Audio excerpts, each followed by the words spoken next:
Hi friends, welcome to dofood channel. இன்றைக்கி இந்த வீடியோவில் ரொம்பவே சுவையான ரொம்பவே சூப்பரான பன்னீர் பிரியாணி எப்படி பண்ணலான்னு தான் ஃப்ரெண்ட்ஸ் பார்க்க போகிறோம்.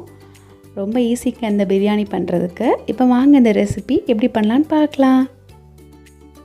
நான் இன்றைக்கி சொல்கிற அளவில் கரெக்டாக 3 பேர் சாப்பிட்லாங்க. முதல்ல ஒரு கப் பாஸ்மதி அரிசி எடுத்து நல்லா கழுவிட்டு தண்ணியில் போட்டு 30 நிமிஷம் நல்லா ஊற வைங்க. அடுத்தது ஒரு மசாலா விழுது அரைச்சி எடுக்கணும். அதுக்கு மிக்சர் ஜாரில் கொஞ்சமாக கொத்தமல்லி கீரை சேர்க்கலாம். அது கூடவே கொஞ்சமாக புதினா இலையும் சேர்த்துக்கோங்க. அதுக்கப்புறம் ஒரு சின்ன துண்டு இஞ்சும் 5-6 பல் வெள்ளை பூண்டும் சேர்த்துடலாம். அதுக்கப்புறம் 3 காஞ்ச வத்தல் சேர்த்துக்கோங்க. 10 சின்ன வெங்காயத்தை தோல்லாம் எடுத்துகிட்டு சுத்தம் பண்ணிவிட்டு சேர்த்துக்கோங்க. 1 ஸ்பூன் பெருஞ்சீரகம் சேர்க்கலாம். ஒரு பச்சை மிளகாய் சேர்த்துக்கோங்க. அதுக்கப்புறம் 3 ஸ்பூன் அளவுக்கு தயிர் சேர்க்கலாங்க.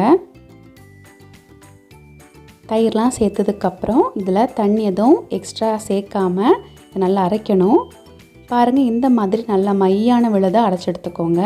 இந்த மசாலா தாங்க இந்த பிரியாணிக்கு ரொம்ப ரொம்ப டேஸ்ட்டை கொடுக்கும். அடுத்தது பன்னீர் எல்லாத்தையும் நல்லா ஃப்ரை பண்ணி எடுக்கணும். அதுக்கு ஒரு பேனில் 2 டேபிள் ஸ்பூன் அளவுக்கு எண்ணெய் சேர்க்கலாம். எண்ணெய் நல்லா சூடானதும் பன்னீர் துண்டுகளை சேர்த்துடலாம்.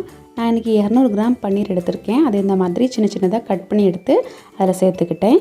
நல்லா மிதமான சூடில் வச்சு சேர்த்துக்கோங்க. இந்த மாதிரி பன்னீர்லாம் சேர்த்ததுக்கப்புறம் 2 பக்கம் நல்லா ப்ரௌன் கலர் ஆகிற வரைக்கும் ஃப்ரை பண்ணி எடுக்கணும். பாருங்கள், இந்த அளவுக்கு நல்லா ஃப்ரை ஆனதும் வேறு ஒரு தட்டில் மாற்றி வச்சுருங்க. அடுத்தது ஒரு கடாயில் 3 ஸ்பூன் அளவுக்கு நெய் சேர்த்துட்டு நல்லா சூடானதும் அதில் ஒரு பிரியாணி இலை, 2 தொட்டு பட்டை, 3 ஏலக்காய், அதுக்கப்புறம் 4 கிராம்பு சேர்க்கலாங்க. எல்லாத்தையும் சேர்த்துட்டு கரெக்டாக ஒரு 30 செகண்டுக்கு நல்லா இதை வறுத்து எடுத்துக்கோங்க. அதுக்கப்புறம் ஒரு பெரிய வெங்காயத்தை நல்லா நீளமாக நறுக்கி இதில் சேர்க்கலாம். அது கூடவே ஒரு பச்சை மிளகாயை இந்த மாதிரி 2ஆக கட் பண்ணி சேர்த்துக்கோங்க. இது 2ஐயும் சேர்த்ததுக்கப்புறம் 1 நிமிஷத்துக்கு நல்லா இதை வதக்குங்க. வெங்காயம் நல்லா வதங்கணும். இந்த மாதிரி வெங்காயம்லாம் நல்லா வதங்கினதுக்கப்புறம் ஒரு பெரிய தக்காளியை இந்த மாதிரி பொடியை நறுக்கி சேர்த்துக்கலாம். தக்காளி சேர்த்ததுக்கப்புறம் நல்லா வதக்குங்க. இந்த அளவுக்கு தக்காளி நல்லா வதங்கினதுக்கப்புறம் இது கூட நம்ம அரைச்சி எடுத்துக்கிட்ட மசாலா விழுதுகளை சேர்த்துடலாம். சேர்த்துட்டு அதோட பச்சை வாசனை போகிற வரைக்கும் நல்லா வதக்குங்க. பாருங்கள், இந்த அளவுக்கு நல்லா வதங்கினதுக்கப்புறம் இது கூட ஒரு டேபிள் ஸ்பூன் அளவுக்கு வத்தல் தூள் சேர்க்கலாம். ஒரு பிஞ்ச் மஞ்சள் தூள் சேர்த்துக்கோங்க. ஒரு டேபிள் ஸ்பூன் அளவுக்கு மல்லித்தூள் சேர்க்கலாம். 1/2 டேபிள் ஸ்பூன் அளவுக்கு கரம் மசாலா தூள் சேர்க்கலாங்க. தேவையான அளவு உப்பு சேர்த்துக்கோங்க.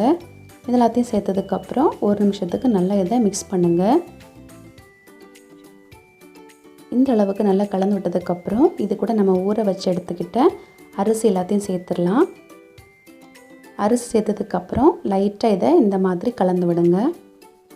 இந்த மாதிரி நல்லா கலந்ததுக்கப்புறம் 1 கப் அரிசிக்கு 2 கப் அளவு தண்ணி சேர்க்கலாங்க. நீங்கள் குக்கரில் வைக்கிறதா இருந்தால் 1.5 கப் அளவு தண்ணி போதுமானது. இப்போ தண்ணி சேர்த்ததுக்கப்புறம் இது நல்லா கலந்து விடுங்க.